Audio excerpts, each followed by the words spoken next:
My name is John Baxter. I came to this center a little bit over 6 years ago.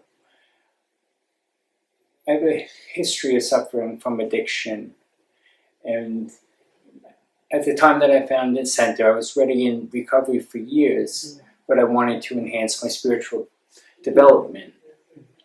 When I came to this center, what I found was something that I knew would be helpful for all addicts or anyone who really suffers from craving, attachment, and addiction. And craving and attachment affects everyone. It's a painful state of mind. And I found through Buddhist teachings that I could not only recognize craving when it arises and reduce craving, attachment, and addiction, but also begin to find freedom from it.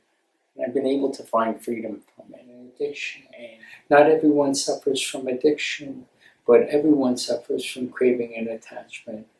Attachment is seeing a contaminated object as a source of happiness. What's a contaminated object? Is it drugs and alcohol? Well, yes, that's a contaminated object. But also, when you think about it, food could be a contaminated object. Social media could be a contaminated object. Relationships could be contaminated objects. Politics could be contaminated objects. All these things could be contaminated objects. And I know that, how do I know that they're contaminated? Because they take me away from right here and right now. In this class, we'll begin to recognize these mental habits.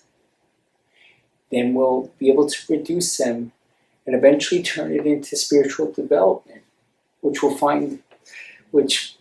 will enable us to find freedom from these habits and freedom from this painful mind.